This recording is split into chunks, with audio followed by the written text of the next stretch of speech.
Name another alphabet. To the limit, if you push it, no salt and pepper. Change your plans, shift your plan with a salt and pepper. Offer F up, my cash rise like auction betters. My lady always tell me you are awesome, Edward. I reply, I'm earning my stripes just like I'm Carter sweater. I'm clever, get ready for better endeavors.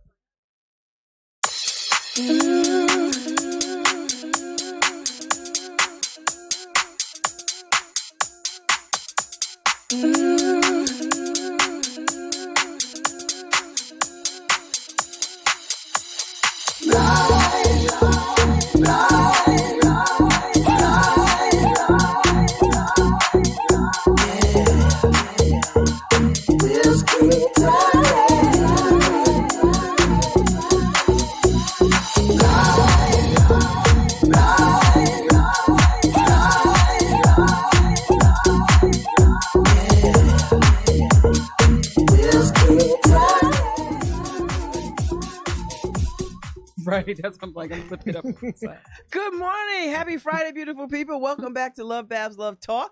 I just got off my show with Jeff Grant doing Criminal Justice Insider, and we had a wonderful conversation with Haas Hollenbach, and that was a wonderful conversation. But now I'm talking to some people that I enjoy. One of my favorite theaters around town, pretty much in the world.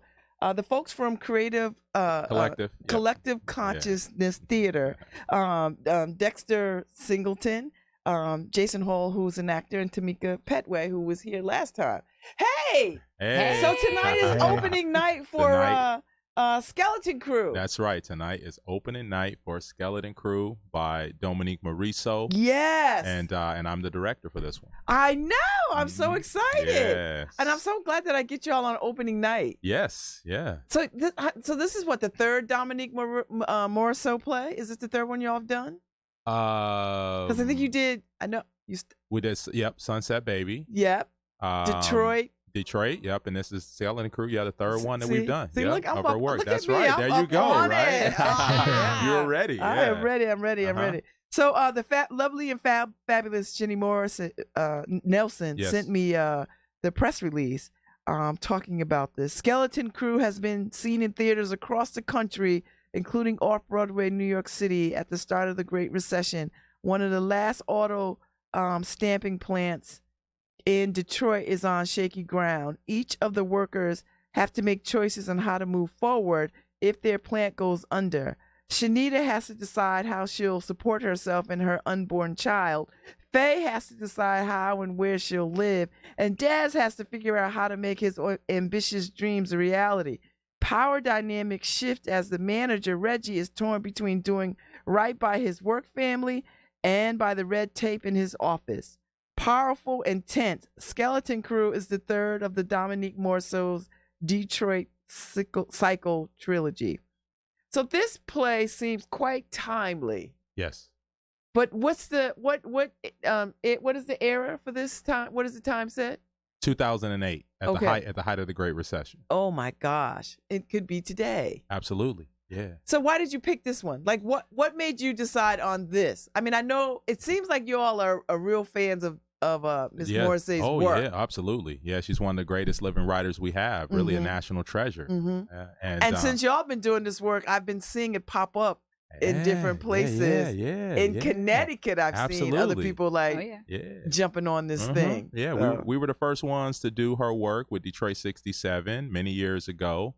In our first year of existence, 7 years ago, and since then, Long Wharf, Hartford Stage, Theater Works, several theaters across the state have taken on and have done her work. Westport Country Playhouse, right, and so we're the second theater to do Skeleton Crew, and it's a play that we've been trying to get the rights to for about 3 seasons actually. Wow.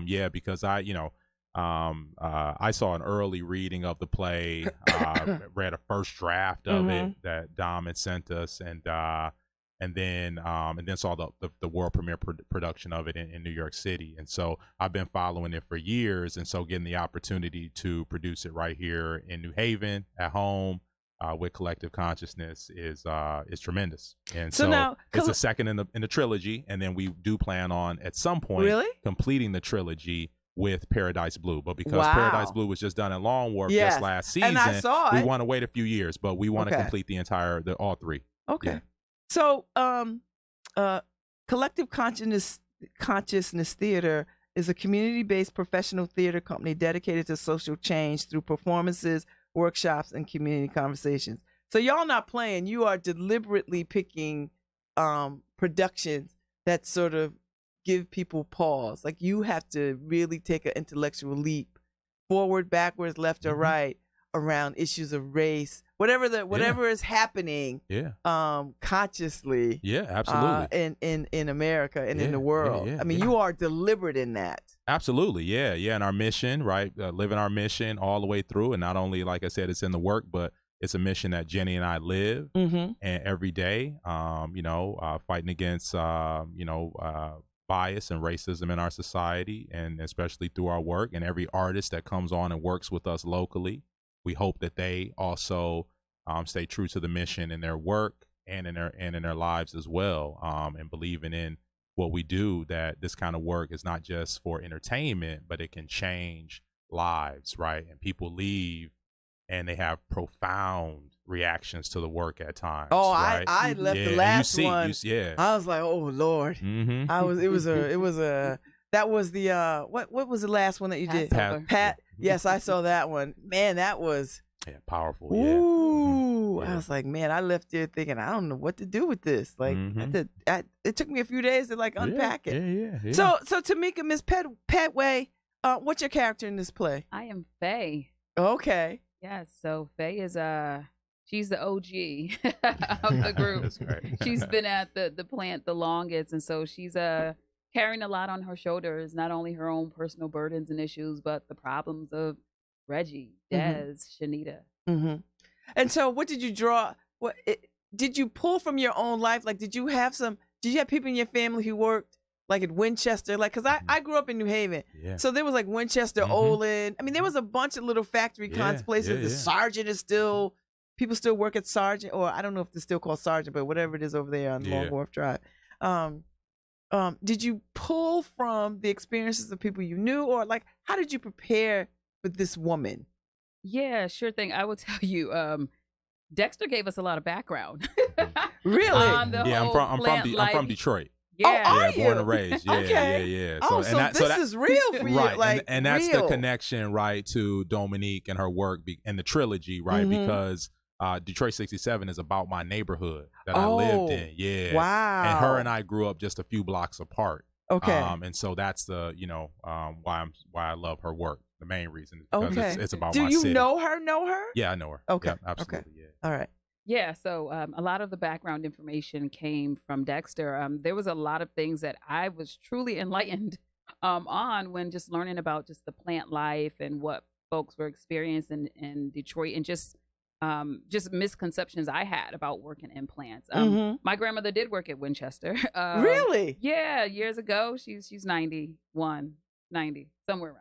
So it's been a long time. And then my grandfather, he's from Alabama and migrated to up north to do factory work as well. But yeah, a lot of it was just kind of information, just research, doing some background, YouTube videos, documentaries on what was going on. And what did you learn? Like, as you were preparing, what was the thing that jumped out at you as you was learning this, like what was happening? I think not really knowing how lucrative this plant life was for a lot of people who would not have necessarily had the opportunity to earn lifestyle changing wages. Yes. They could buy houses, you could put their kids through school, you could have a pension, the whole thing. Yeah. And then even just the pride that people took in the work that they've done. And it's written in the script. But when you really hear it, you truly can understand and feel and relate to just the pride in that work. And so how old is your character? Oh, Faye's in her 50s. Okay, so she's nowhere near 50, girl. So how you pull that off? We work it out. So she's 50. So 50 is an interesting age for a working woman. It is, right? Because you're not that young woman who could walk up any place and get a job and you've probably been someplace for a good while, right? You know, and change is not easy. People are reluctant to hire you after a certain, you know, when they figure out. It's a little tricky for Black women because you can't really tell how old we are when we walk in places. That's right. That's you know, we could be like 9 or 109. Yeah, that's right. You know Yeah, don't crack, right? Don't crack. So what did you personally take away from it? Personally, oh gosh, well, I would say just the resilience of just the people in Detroit. Did she feel familiar to you? Like, oh, absolutely. Did you like, you know, I know this woman. Absolutely. She is all the Black older women I know. Okay. In one, yes. So it felt very comfortable saying the majority of my line. Very familiar. May not have been me, but my mom. But you've heard it. Like, it's like, I know this. I know this language. Yeah. Okay. Yeah. So Jason Hall, you're in this play. Who are you in this play? I play Reggie. He's the plant supervisor. Oh. Yep, shift supervisor. So are you beloved or hated? It depends on who you're talking to. Oh, because you know that could go either. You know what I mean? Yes, that's right. And that's a precarious position because these are people you work with every day and you know them, but you're also privy to information that maybe they don't have about what's happening and what's coming. And so, how did this feel for you? Do you have people in your family who come from this background? Yes, my father he's worked in factories like his entire life, you know, for a while, and like my dad is just like, you know, he has this love-hate relationship with working in a factory. It's like, you know, I gotta pay bills, I gotta do what I gotta do, you know. And there was this one time where like he was at this job for a while, a factory in Bridgeport, for like 10+ years, long time, and like, you know, they were kind of like moving, you know, and they were gonna like lay off some employees, you know, similar to what kind of happened with the auto plants. And then he was just like, well, all right, well, now I guess I'm unemployed. And then they was like, hey, you know, do you want to come back? He was just like, no, you know, I guess like hurt his pride of like, I've been working here for all these years and they just let me go like it's nothing. Now you have the audacity to ask me to come back, and he just never went back, you know. So like, I definitely can relate to that struggle, you know, especially as a Black man, of like just doing what you need to do. And, you know, it's a bit of like a ego hit, you know, of like, yo, I've been, you know, in the trenches with this company for years, and they just throw you to the side like it's nothing, you know. And that comes up in a play, you know, that pride that all the workers, you know, they take pride in their work, you know, like, you know, assembling the cars and stuff like that. So wow. So have you spoken to your father about this role? Yes. I mean, I spoke to him, you know, a little bit about it, you know, like he didn't see it yet. He's excited to come check out the production, but like I told him, I said, you know, you should really come check this out because I feel like you can definitely relate to this. You've been in the factory, you know, been working in factories for all your life. So Dexter, what made you want to decide to direct this one? Because it's very personal to you? Yeah, very personal to me. You know, I was in Detroit 67 as an actor, and with this one, I wanted the opportunity because I love this place so much, just as much as I love Detroit 67, but I wanted to look at it from a different side, from the director chair, and see what that was like with this piece. And so it allowed me just, you know, to explore in some different ways that I wouldn't have had, you know, had I been an actor in it. But also when we wanted to do the play, you know, I had known about the plant life and how much it was a part of the fabric of New Haven, particularly for the African American community in New Haven.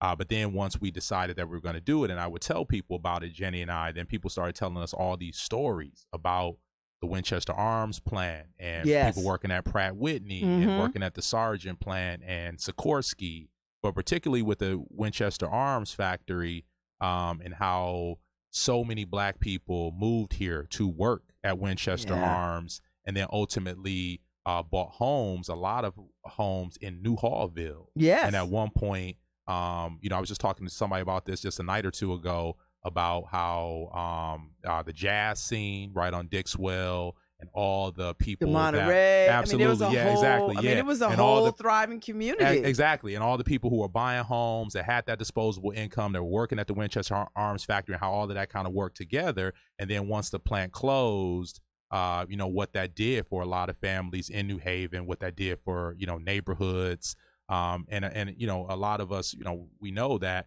one of the main reasons that Black people moved from the South to the North was because plant life and factory life. Yes. And factories probably are one of the main reasons that Blacks, at the time were able to move into the middle class. Yes. Was because their opportunity put kids through college. Absolutely. And you could be, have what you want. Actually put kids through college, own your home, have a car, go on vacation. Some pension. And a pension, yeah. So it provided that stability in a job that a lot of jobs had not provided for Blacks in our country.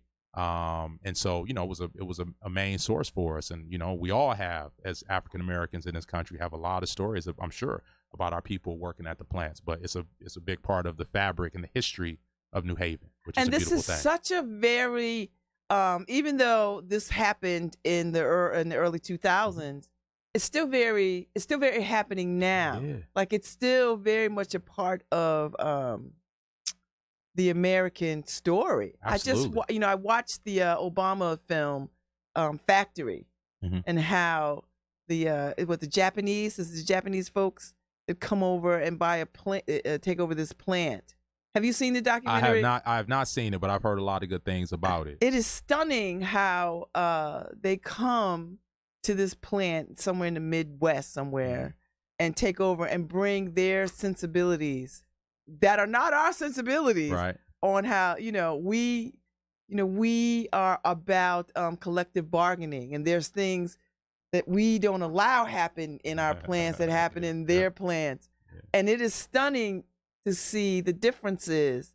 But these people are so desperate to have some industry come back to their community, because once a factory or some kind of industry of that sort leaves, I mean, it just decimates the whole community. Absolutely. Yeah, Yeah. And that's what happened in Detroit. It was such a, we knew, it was block to block to block. I mean, I remember times where, the 80s and the 90s where, majority of the people I knew, had a relative working in the factory. A lot of people had mom, dad, and once you became an adult, as, you worked at the factory with your parents, and so sometimes you have a whole family working at the plant. Well, I grew up. My father worked at Winchester, but he also worked at American Linen. Yep. Okay. Which I don't know if you know New Haven, but it sits where the police, the community center is, and all that over there on Locke Street. Right. So all that used to be American Linen, which was a professional commercial grade laundry. So they would, clean the linens of hospitals and restaurants. And so my parents came through that system, which is the factory system. Yeah. And it was there for 100 years until, they stopped existing. And so my parents worked there. I worked there during the summer. I worked there after school, but I worked in the office. And then in the summer, I worked out on the floor. So I understand how that can be a generational. And my mother made me work there because she wanted me to understand that education was the key, not to be doing this. Right. And it was it worked for me. Like it was a good lesson. But I could see how generations could come through, like a Detroit, where if you got a good job paying good money, and you could buy a house, you could buy a car, you could do all these things that which is what we consider the American dream. Absolutely. And then once it goes, and there's no other industry, and so much is dependent upon that industry. Restaurants, stores, all these things that we take for granted. So so this is very personal to you. Absolutely. Yeah, absolutely. It's a big part of our city, and it never has recovered. There have been it's made not fully, but there have there are a lot of people that still work at the plants in Detroit, but it's not what it was in the 80s and 90s, where you had just so many people. A lot of those people ended up that once the plants closed, a lot of those people end up moving out of the city, going to other cities, whether they moved to Ohio or Illinois, and just went other places where there were still some factories. But you have people who have built all these skills 20, 30 years working in the factory, working on the line. And then when the plant closes or the factory closes, where are you supposed to use those skills if there's no other factories or plants? So what do you think, Dexter, about the Amazons of the world? Like, remember this whole thing a few years ago where Amazon was trying to figure out where they want to put a plant? Everybody got into these municipalities around the country got into this bidding war about, come here, we need the jobs here. And then they ultimately, it was almost like a hoax kind of thing. They just sort of said, well, this is where we were going here anyway kind of thing. Mm-hmm. I mean, what do you think of, is that very similar to, I don't think it'll reach the elevation of the glory days of auto plants and steel workers and all of that, because that money ain't that kind of money. Yeah, we're in different times. Yes. Mm-hmm. Well, I think and there's a lot of people, right? Amazon has got there's like a love-hate relationship. It's like there's a lot of people say, man, I don't like it, but I like my package to come in 24 hours. Right? Oh my God! right? You know what I'm saying? So it's kind of a love-hate thing with that, and and they're so dominant, and they've changed the landscape of American business, and have affected other businesses globally, right? Some of which have had to change and adapt because of Amazon, or some that have totally have totally died off. Because of Amazon. Yep, and how the post office works and UPS, and it really has changed how our country runs in a lot of ways, in a lot of facets. So when you do a play like this, Dexter, do you start to think about, will we ever see this level of production again in this country?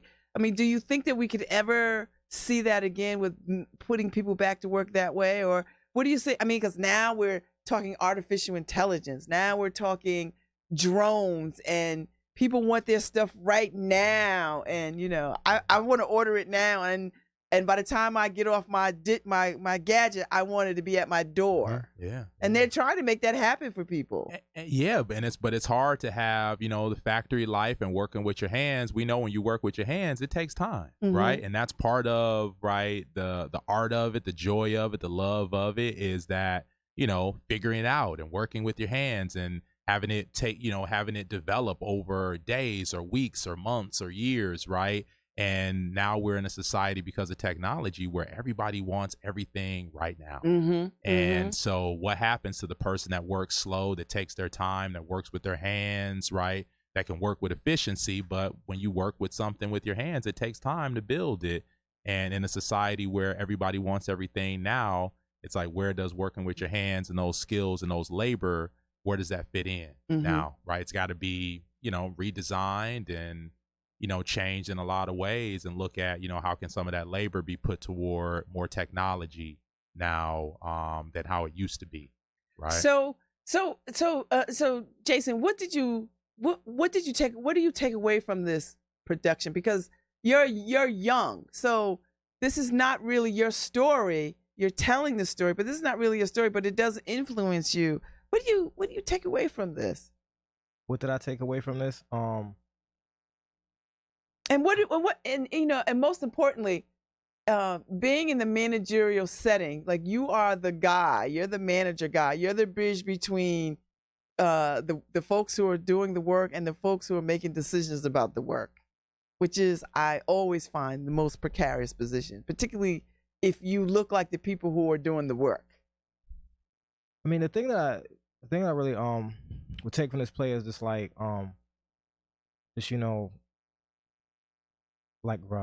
resilience, just resilience. And I have great respect for the people in that industry and the people that came before me, like the phase of the world that been at the plant since the begin, when she was young. Yeah, how you was talking about your parents coming from that factory system, because it's like, if it wasn't for that, then a lot of the Black people wouldn't be well off in college and stuff like that. And it's just seeing everything that they had to go through just to put food on the table, and being younger as a kid, I might take it for granted, not really realizing how hard my grandfather had to work, or how hard my dad had to work, and just and also in the factory, Reggie being in that position of a supervisor, the other thing of trying to keep it real with the people that's working with him, like Faye and Des, because he comes from the same area that they come from in Detroit. He know how it is to hustle. He know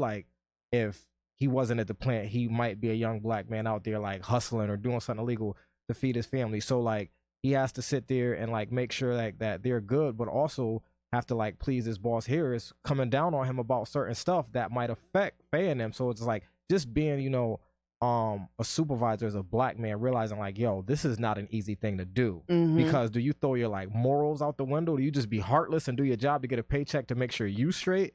And it's like, that's not an easy position to be in any job, you know?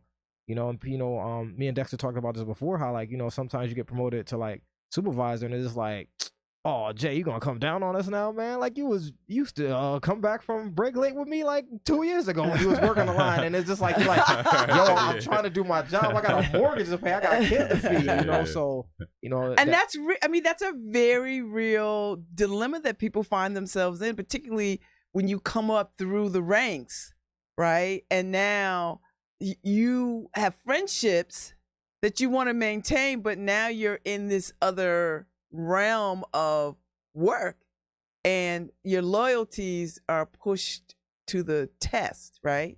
Definitely. Is that accurate to say? Yes, definitely. And I think it, you know, and one of the things we touch on sort of lightly, but I think people who pick up on it is that also when you're talking about corporations, a lot of times, right, management boards are almost all white. Not only that, but almost all white males. Yes. And so we have this situation in the play where we have a character like a Reggie, who is a middle-aged black man who's coming up, and he becomes a manager. But then there's questions as people think about the play. You go, is he the only black manager? And he's working for a white management, right? And having to come down and you supervise really mostly all people of color staff, right, in a lot of ways, right? And so there becomes that sort of that racial dynamic, right, or that racial tension between, right, you're a black man like us who came up through the system and came up in the factory, but now you're, you know, part of management or pseudo management who's now then coming down on other black people. So then it becomes also not only questioning sort of him, right, as a man, right, and who he is, but also his racial loyalty, because as well. Because it's easy to start hurling Uncle Tom at you. Yeah. You know, and that's a fine line to sort of, you know, stay on the side with your peoples, but you also, like, you know, Jason said, you know, you got mortgage to pay. Absolutely. You got kids to feed. Yeah. You know. So Tamika, when you do this role, carrying the weight of, I mean, because you're playing a part that so many black women are, have been, will be, continue to be. What kind of responsibility do you feel to the authenticity of that? Well, it's a huge responsibility. This is a stretch role for me. It's like stretching me. So yeah, no, I think it's definitely a major responsibility. But I think at the same time, it's really real. You know, yes, I am not Faye's age, but I feel the weight, you know, of those things. And just in my personal life, I have 2 children. I have younger sisters, younger cousins who are like children that, you know, I have to look out for and that look up to me. And I feel like I need to make sure that they're okay as well. So does it feel unfair? I mean, do you ever think of terms? I don't know if black women think of terms of this being unfair. It just is what it is. Yes. It just is what it is. That's right. And it's like, you don't have time to sit and ponder and worry about it's not fair. You just need to do. Yeah. You know, it's actionable and it's tiresome. It wears you down. It wears you out. But I just think it is kind of woven into the soul of, you know, a black woman with certain experiences in life to just be that way, you know, and to just take it on and don't be weak and don't share, just look strong for everybody. So now when you take a role like this, which is heavy and meaty, do you ever think in your life that you think, I'd like to have a role where black women are not always the heavy, like the weight of the world is not on our shoulders. Like, I'd like to just be a woman in a play doing woman stuff that doesn't require struggle, love, or you know what I mean? Like, and I had this conversation. Yeah, we've talked about that. I had this conversation with Jenny Nelson because she and because I have this love-hate with these love stories that sisters always got to lean in all the time to get the love that they deserve, and then but at the end we never get it. So how do you? I mean, do you think about that as an actor? That I'd like to see those kinds of roles. I like to stick my hand into those kinds of roles. The thought comes across my mind, but at the same time, what's reality? What's real? Because it is okay. That is reality. But this also, I think, packs a punch. Just because of the weight of it in itself, and I think that's one of the goals of CCT, to kind of get people to think and have thought-provoking situations. But those plays are out there. Yeah, I would love to tackle those types of roles. But I like the heavy. Where do you draw the line? Is there a role that you won't do? Because I listen to actors all the time. I've worked with actors in my previous public relations life, and there's some roles that some actors will say. I listened to Cicely Tyson the other day in an interview. Mm-hmm. She said, and this woman's like 100-some years old, and she talked about how early on she made a commitment that she would never take a role that would demean her people. Yeah, and that's a huge statement. Because clearly Cicely Tyson ain't gonna be nobody's prostitute. She's not gonna be any hooker with a heart of gold. She's not gonna be a drug addict. She's not gonna be any of those kinds of things. But that's Cicely Tyson. Do we have the luxury, Dexter or y'all, to sort of say, I'm not gonna be the drug dealer number 10. I'm not gonna be hooker number 13. Do you know what I mean? I'm not gonna. Oh, yeah, absolutely. I don't want to be Precious. I don't want to be. Do we have that luxury? Do we get to decide that? I mean, I think everyone has the right to decide that. Me personally, I totally agree with Cicely Tyson. I remember being contacted via email about a role, and it's the drug addicted mama who used to be a prostitute. And I'm just like, no, there's no purpose in that. You're really not telling a story that has a begin, a middle, and end. It's not real. It's just, so there are things I look at and I'm just like, I will not be a part of that. And so Jason, do you do that too? Because I know as a black man, they're gonna say, can you be a drug dealer? And can you talk like a drug dealer? I just read this piece, Dexter, about people who are doing plays asking black people to sound blacker.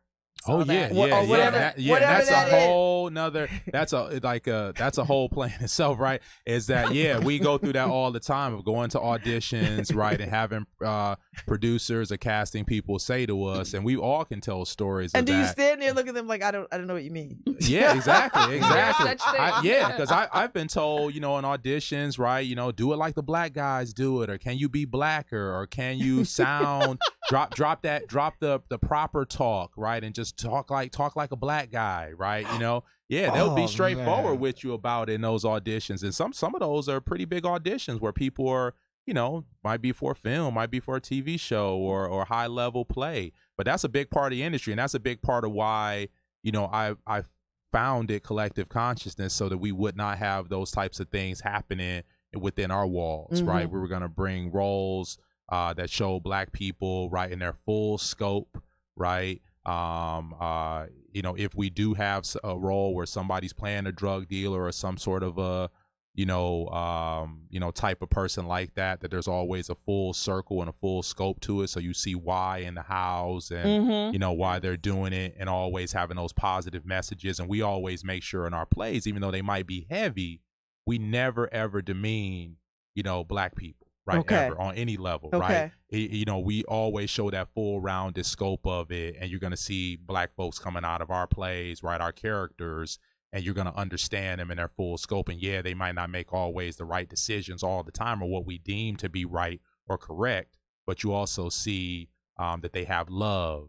They love the same, and they have the relationships the same way, and they want, their families to be successful, and they the same thing that everybody wants, right? And I think that's important too, is that sometimes in those TV shows and films that are stereotypical, you just see, give me the money, right, sort of a thing, right? Yeah, and that's all you see. That's why I was asking Jason. Right.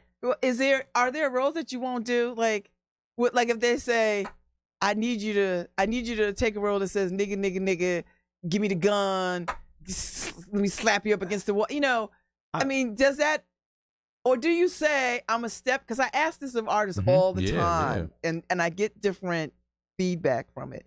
Or do you say I have to have some? And I'm not going to say because you take those roles you don't have artistic integrity, because everybody has to. Because somebody could say, you know what, I'm going to be the best damn drug dealing, gun wielding, whatever I could be. And that's their right, and that's their, you know. So do you? Are you on the? Do you find yourself in those spaces, and how do you decide whether I'm gonna be the drug dealer today and then like Malcolm X tomorrow, and then? Well, I mean, to be honest with you, it's just like, you know, I did a role where I was like this robber, but it was like one of my friends wrote the play, but it was in a sense of like, is, you know, to raise awareness about gun violence, because, you know, my character started the play like in jealous, like this is what happens. I'll do something like that. But if you just got me in number 5, like, give me the purse, like, nah, I don't really want to do that. Like, you know, I grew up in the projects in Bridgeport. And the thing is, it's like when I tell people, like, yeah, I grew up in Baquanic housing projects, they're like, you grew up in the projects? You don't look like you grew up in the projects. That says a lot. It's like, why? Because I'm not talking like slang and jive every 2 seconds. My pants ain't hanging off my butt. So, like, when they just throw me, like, try to throw me these typical thug roles, I take a little bit of offense to that, because, like, I'm so much more than that. And there's so much more, you know, that black people, you know, have to tell. You know, we have so many different stories. You know, like, they call Broadway the great white way for a reason. You know, it's bad enough we're not being represented a certain way. So, like, if I'm gonna like take on a role, it's like, okay, what does this play say about, like, you know, my people? You know, what's the big scope, the, you know, the bigger picture? You're like, okay, I like what this is saying and what, you know, Dominique's trying to say with this play. Yeah, I'm gonna take this role, you know, rather than just getting, you know, like thrown in here as like thug number 2, you know, because we're so much more than just like the typical stereotypical like roles that people cast us as, you know. Wow. So when you so Dexter, when you direct this play, and it's so personal to you, how do you get to separate your personal thoughts from what is necessary for the overall good of the play? Like, do you divorce yourself or separate some of this personalness of it? Do you know what I mean? Because I think, you know, one of the things as a director that is always important is that you have a point of view, right? And that's always key, right? And a lot of directors, you know, and I you know, probably with people who see my work will say that I have a certain style to my work, but I definitely have a point of view and something that I'm trying to say with the play. Sometimes that is a little bit of my, you know, personal opinion, but I try to separate my personal opinion and thoughts from because I don't want to try to guide people too much to what to think. I just want to show you a bunch of different things and then have you then make the choice of what you want to follow or respond to. And I like to ask questions more so than give answers. And so that's my goal with the play, is just to ask a bunch of questions and then have you think about those questions, then go, well, what side do I stand on based on my own personal experiences, my interactions with people of color, my interactions with plant life, with, you know, economic struggle, whatever it might be. And then looking at with collective consciousness, how we want people to leave, is looking at then how can we then use what we saw to then impact the world for real, like legitimately, right? So if you have a certain amount of resources, how can you then, you know, help people who might be struggling, or, you know, or what have you, right? So yeah, so I try to separate myself, and when you're talking about socially conscious work, and social conscious themes, that it's important to not, you know, I don't want to hit people over the head, you know, with believe this, do this, it's wrong, you know, and I just want, you know, to just kind of guide people gently, and then have them make a decision for themselves, because I think that's the way that it's going to be the most impactful, if we allow people to make their own decisions about what they want to think about the play. So tonight is opening night. Absolutely. Yay! Yes.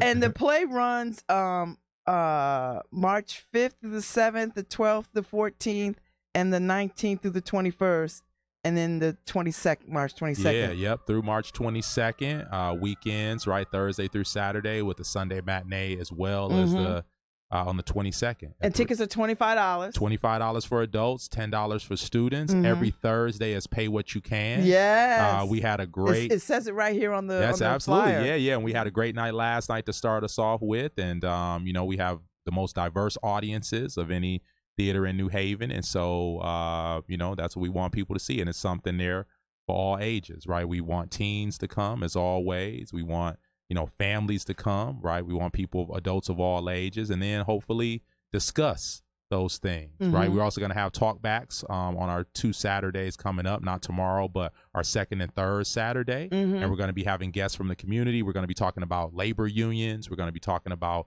plant life at the Winchester Arms Factory. And so we're going to be having some guests who are part of that, you know, that time period in New Haven, join us and discuss that with the cast. So we got a lot of different things going on the stage, but also those talkbacks and those behind the scenes and off the stage things, so that we make sure that the play has a community impact, right? Not only for our African American community, but our whole community across New Haven and surrounding areas at large, right? We are a theater for the people. Yes.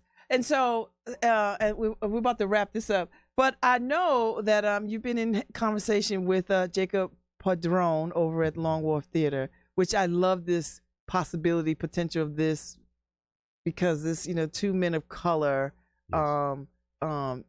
doing their very best to sort of have these very hard and necessary conversations about how we all can be in this world together. Yeah, absolutely. And that everybody belongs. Yeah. You know.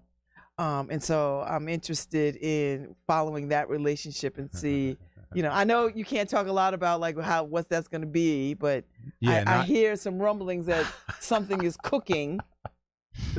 Yeah, I can't talk about it too much, but we are going to have on the 11th, there's going to be, you know, an announcement, Long Wharf Theater. And so we ask people to stay tuned. And, you know, we really love Jacob, and he's always been a friend of Collective Consciousness since he came into town. And he's looking to shake things up and do things differently. And again, very much like we're doing, theater for the people. And I mean, you go in Long Wharf Theater now, you see just a diverse staff at all levels, which I love. And it's never been that way. Theater absolutely. And become Long Wharf Theater again. Yeah, absolutely. And so that's a beautiful thing. And he really believes in that and real systematic change, right? He wants to, you know, really affect change in New Haven. And he loves the people and loves the communities and loves the neighborhoods. And it's great to see a man of color, right, who came from humble beginnings to be able to rise up and, you know, do such great things. And he took on a lot when he started there, and he's had to help change a culture. But it's great to have that support. And we're looking forward to the growth of our relationship with Long Wharf Theater, because there's an opportunity there now that a lot of people maybe hadn't had in the past to build community with that theater. So stay tuned, right, for that announcement. So tonight's opening night, but can you give me so what comes after this? Even I'm asking this because I won't be able to talk to you again about this play while you're doing this play. So what's next? Can you say what's next, or is there the next show? You mean? Or yes, all right. The next production. Well, we're in the process now of Jenny and I. This is that part of the year when we start to read a lot of plays and take suggestions which I find or recommendations. Fascinating, because she shared with me how much y'all do, and I'm like, we read. How do you do that? People send us plays almost every day. We get plays literally. I mean, we get dozens and dozens every month. And so we read a lot of plays that come across. And so, you know, we have our short list of plays that we're thinking about, and we think about all the actors that are amazing, like these ones we have in Skeleton Crew, and then other shows that we've had in the past, and kind of looking at, okay, what actors do we have available to us? Who are some other actors we've been wanting to work with in the community? And then we choose based on that. And also the things that we think people will respond to in the community. There's a lot of topics we still haven't hit on yet, even though we've hit on a lot. And so always looking at how it resonates with the New Haven community first, and then the impact of the play, and then the actors that can fill that out. So we are going to be looking at that, and we're going to be doing our usual season 2 or 3 shows next season, and hint some new topics, and you know, we'll see some new actors and some old favorites as well on the stage. And so stay tuned, because we'll be probably announcing our season for next year for our 2021 season in the next couple of months. And so the next probably 2 months or so. Yes, because you guys do an amazing job. I mean, from the talented people who build the sets, you know, I mean, seriously talented. They always, we feel like they deserve even more credit, because Jamie, Burnett, David Sepulveda, our Renaissance man in New Haven, the best hair in New Haven. Yeah, the best hair there. You know what I'm saying? Ami Zener, and Carol Kumbaros, who does our costumes. I mean, the four of them are just so talented, and our shows would not look anything like they do without the four of them and their effort, right? From the scenic painting, impressive. The detail is amazing. It is impressive. And nobody ever believes that we have a shoestring budget. And I say our budget is so small, but those guys, right? We borrow stuff from people in the community. They give us things when they hear about we're doing a place. Oh, do you need this? I've got this thing in my basement that you can use. So a lot of that stuff is donated. We find ways to make old new. David is always making deals with folks, right? Can I get all three of those tables for $5, right? And so, and they're fantastic, and it takes a team effort to really look how we look and look impressive. And our goal was always from the beginning to be the best small theater company in the area, and we also had a goal to be one of the best small theater companies in the state. And we think that we're achieving that. But now the next level for us is, hey, we want to be one of the best small theaters in the country, and we just want more people in the community to come out and support us so we can be full houses every single night. And we feel like it's the most affordable ticket for the best for the best theater that you're gonna see. That's some damn good theater over there. You. So and y'all are over there in Erector Square. In Erector Square, yep. On Peck 319. 319 Peck Street, second floor, building 6 West. You can park right in the main parking lot there, lit, free parking, right? And just right up the stairs. And you can get a glass of wine too. Yeah, you get that's and absolutely snacks, right? All different kind of concessions that are available, right? And you can get a Collective Consciousness T-shirt. And you can also get a T-shirt, right? That's being modeled here, right? Okay. CCT. At CCT, yeah, absolutely. And can I also give a quick shout out to our other castmates? Yes, please. Stephen King, he's playing Dez. Phenomenal job, and Beth's a Beth. Yes. Yep. Castro. Yeah, Castro. She's playing Shanita. Amazing. So I just would tell everyone, come out, check it out. Yes. All right. Opening night, break a leg. Is that what you're supposed to say? Yeah, break a leg. That's break good. a leg. Yeah. And thank y'all for coming. Yeah, thank you. This is always so much fun. It's my joy to support the work that y'all do and to have y'all on. And people are watching. There's little watch parties started to watch y'all. And so this is always going to be a well-received conversation. So thank y'all. Thank you. Thank you, Dexter, Jason, Tamika.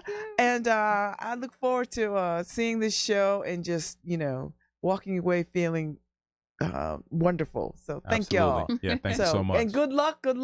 Harry, I'm playing us out. Thank y'all, everybody, for tuning in. I appreciate y'all.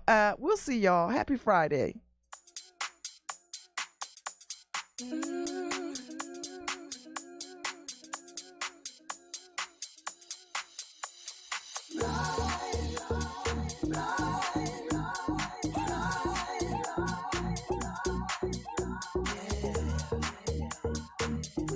We'll